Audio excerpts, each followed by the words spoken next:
Welcome, Michael. Thank you for having me today. Thank you. I'm glad to have you. To our audience, I'm excited to welcome Michael Silver. He's the CEO of Alpha Scale, traveling from New Jersey today to join us in Chicago to talk about some best practices of some of the top advisors and what he's seeing in that space.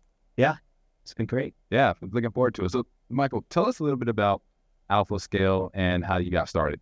Great question. So I started the old-fashioned way, cold calling, a long time ago. Was an advisor for 13 years and always wanted to follow my entrepreneurial spirit deep down, but stay in the industry because I love the industry. So after 13 years, sold my book, did the executive coaching program at NYU in New York. And now fast forward with my partners and our team, we're 19 years in. And we recently rebranded. We were Focused Partners in the whole first run. And we wanted to move away from the term partners to have a broader offering. Because in partners, it's limited just a few people. And we have a whole team and all different types of programming. So Alpha Scale to us means two things. And it's really understandable for the industry. Alpha is outperformance. Mm-hmm. Scale is growth. So as advisors and teams and in the financial services industry, how can everybody find ways to really differentiate themselves in a market that's so commoditized and continue to scale and grow the practice? Plain and simple. I love that. So tell us a little bit more about, how you all separate yourself from, there's a lot of practice management coaching out there and consultants in this space or helping business owners and advisors. What sets you apart? First off, our team. We all come from the industry. Every one of us has 20 plus years of experience in financial services. Yet we come from different channels within the industry. Coaches who are now part of our team, former advisors, former wholesalers, former heads of distribution, branch managers. We have a really good lineup of people that have different lenses of the industry. So that's number one. Number two, customization. We know a lot of the coaches out there and they're great and we have high respect for them. Many, though, are more modular or programmatic in their approach. Our goal is to customize the coaching experience and shrink wrap a program. And we literally go like this, really shrink wrap a program around every advisor team. And we have a framework that's consistent. But if we start with 6 different teams today, we might start on 6 different projects. That's amazing. So you spend a lot of time with top advisors across the country. Obviously, scale is important. It's in your company today. Yeah. What are the best and the brightest advisors across the country doing to scale their business that others may not? So the things they're doing the best scale of business. Number one, they have the house in order. Mm-hmm. They hit the pause button, and you probably heard us do this talk before. It's called running your practice like a business. They come out of the trenches and they spend time working on versus in the business. And to scale, you need process because it creates capacity. So we're talking about clearly defined roles and responsibilities, having a business and marketing plan, segmenting your book and having a service model in place, a client onboarding process, team meeting structure, and I could go on and on. Right. So to scale, you need process, which creates capacity. I think the other thing is not resisting change. The best teams out there, they're willing to invest in their business. They constantly want to get better. And they're always out there really, quote, playing in traffic. There's their opportunity every every hour in our coaching sessions, every hour, every day, we see stories of success stories. Wow. Point is, big city, small town, there's always money in motion. Yeah. So we just push everybody to get out there and grab their share of it. Well, that's amazing. And a lot of advisors have grown or they've gone through periods of rapid growth. Scale is one thing, but how do you sustain growth, a 5 to 10% growth rate year after year? And I know you work with advisors that every year they're bringing in net new assets consistently in any market. Yeah. So number one, focus on retention. If you have happy clients, they stay with you. Yeah. They do more business, right? Greater wallet share, increase same-store sales. They do other types of business, right? They use you for your broader offerings and solutions outside of just investments, like insurance, lending, or whatever. So if they're happy, they stay with you. They do more. They do other types of business. And what else? They refer. Yeah. So you can grow organically just by doing your job and doing it well, meaning greater wallet share and withdrawals. Right. From there, you have to continue to get out there because there's so much opportunity, like I said. Yeah, it's amazing. So you talked a lot about center of influences, also known as COIs. I've sat in some of your trainings and I've seen some of the things that you've done. Elaborate a little bit more for our audience on the importance of COIs, some of the things that you recommend to advisors, and what are you seeing best practices with COIs? So there's a lot packed into that one. Sure. So I know. First off, COIs could be anybody. Everybody thinks the big A's, right? The accountants, the attorneys. Yeah. And they are great. I've seen scenarios, they're career changing for the advisors, but you can go broader. So think about who else has connectivity They have to have the inclination to make introductions and be able to essentially tell your story. And the people in their world have to have a client profile akin or aligned with the people you want to work with. So those are important things out of the box. You might meet a great person, but if they're not inclined to refer or they don't have the connectivity that fits what you're looking for, it's not going to work. Number two, treat your key COIs as if they're clients. Good. How are they going to know what it's like working with you unless they experience going to your events, being on your distribution lists, getting calls from you on a regular basis, getting market updates? Because when they're informed and understand how you do what you do, they can better tell that story to people in their world. Yeah. So That's good. do joint marketing with COIs. We have, and don't hold me to the title, but some people do like it. Do a panel, almost like a TED Talk with you as the advisor, the CPA and the state attorney, and we have someone call it taxes, trusts, and the ticker. And the goal there is cross-leverage, meaning you bring 8 people, the CPA brings 8, the attorney brings 8, there are 24 people in the room, you have 16 more leads. And continue to do joint marketing. So this could be an hour talk just on that topic, but that's an ample idea. That's amazing. That's really great. Thanks.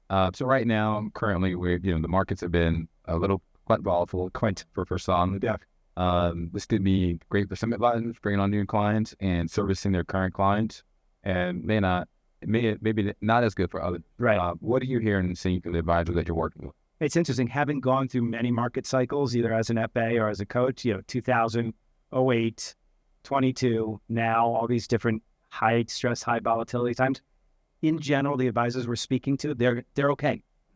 They're not happy. Right. Plus, it's paired with tax season, so it's been very stressful lately for everybody.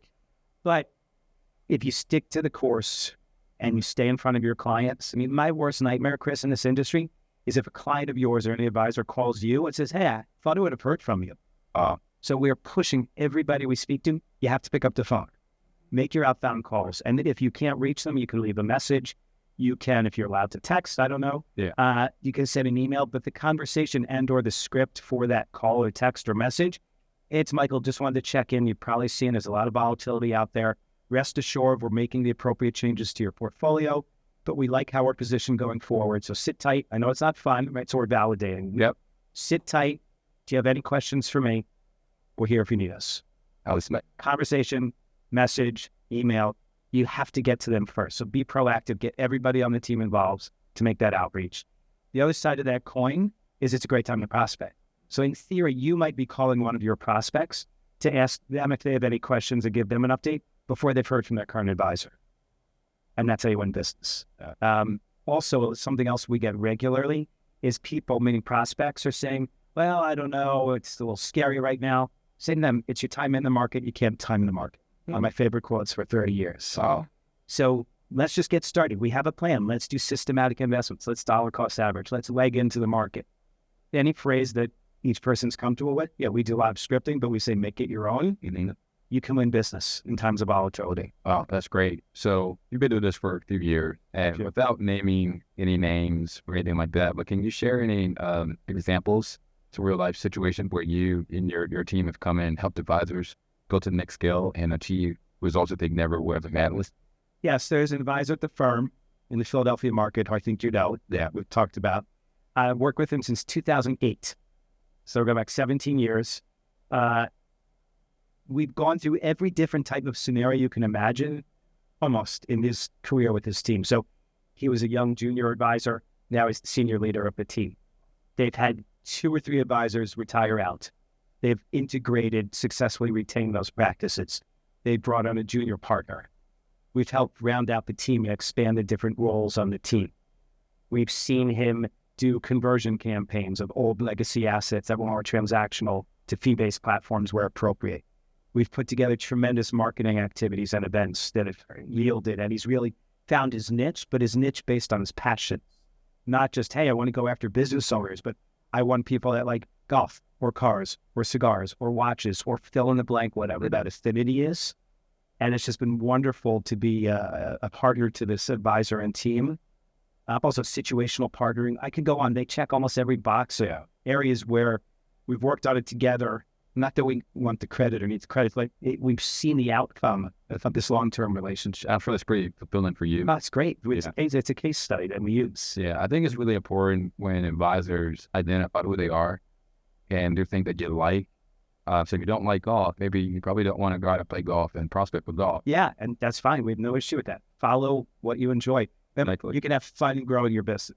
Everyone thinks business is one thing, fun and, non-work life is another. Yeah. We know they blur the lines, but you can have fun growing your business. Yeah, and enjoying your hobbies. And really like digging deep on knowing who you are and what interests you, because that's where you're going to shine, for your life's going to glow. Yeah. So, where do you see this business in the next, 5 to 10 years? Obviously, teams are getting bigger, more complex. How do you see the advisor today kind of taking advantage of the opportunity ahead? I think over time, you're going to see more and more specialized roles on teams and a hint of creativity in the title of that job description. Yeah. Head of client experience, chief of wow. That you can do that a little more easily in the REA world, and advisors here or team members have those roles. But I think you're going to see much more specialization, a lot more on digital marketing. Yeah. We're rolling out a new program now, and you're one of the first to hear about it, called essentially a leaders program. Not leadership, but leaders. And we have market leaders, which is about how you position yourself to be an expert in your space and in your niche. Business leaders, which is all of our core practice management and client acquisition. Then we have digital leaders, which is the trend, based on your question. Digital marketing is going to be huge. And then we have practice leaders, which is really your support professionals and the support team, how they're an extension of you to not only run, but also help market and expand the business. And then a little adjunct to that, which is what we did together, is a next gen program for rising star advisors. Love that. I'm obviously very passionate about social media. That's why that's our in this office. So that's a huge trend. More and more you will see firms, obviously there's always a compliance component to this, but you will see, I think, the expansion and utilization of digital mediums. Yep. Because it's just the way it is now. It's awesome. Yeah. So our audience consists of new advisors starting, within the last few months this year, and some that have been doing this for 30 years. So what advice would you give someone starting their business today? And what advice would you give a veteran who's been doing this for 20 plus 30 years here and kind of maybe stuck in their own ways? Great question. So for the new advisor, one of them is thy phone is thy friend. Okay. They taught me as a rookie, you're unemployed between phone calls. Okay. So to this day, 32 years later, ingrained in my mind or my workflow is if I'm not on the phone or in a meeting, I'm not moving the ball down the field. So new advisors, don't be afraid to pick up the phone. Get out there. You don't have to be in the office to grow your business. A lot of them think, I need to be here. I need to be seen. Go to a networking event. Meet people for lunches. Invest in your business. Yeah. And it's find a partner too, even if you're not formally on a team. Situational partner. Sometimes, as they say, you need a little gray hair in the room. So don't be afraid to partner and just be very proactive with your marketing. And even a new advisor might think, well, I'm kind of new. They know more than 90% of the people they're meeting with. Yeah. So that's that. For the experienced advisor, don't become complacent. Yeah, if things worked years ago, but you don't do them anymore, go back to them again. I mean, people all the time said, oh, I did this years ago. It worked great. So why aren't you doing it now? The other thing is, especially for long-term advisors in such a commoditized marketplace, you need to take a step back and recraft your story.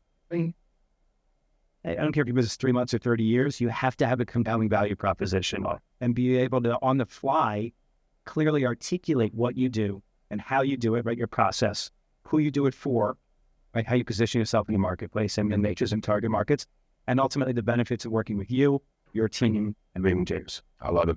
Thank you. That's critical. This has been great. Well, thank you for coming. I know we talked about this for the past few months. Yeah. I do want to thank our audience for listening. Alpha Scale has been a great resource for us here in Chicago, and I really enjoy sitting in on your trainings and seeing the success that we witnessed throughout your program. So thank you so much for coming. Thank you all for listening. Here with Michael Silver of Alpha Scale. Thanks, Chris. Really appreciate it. Thanks.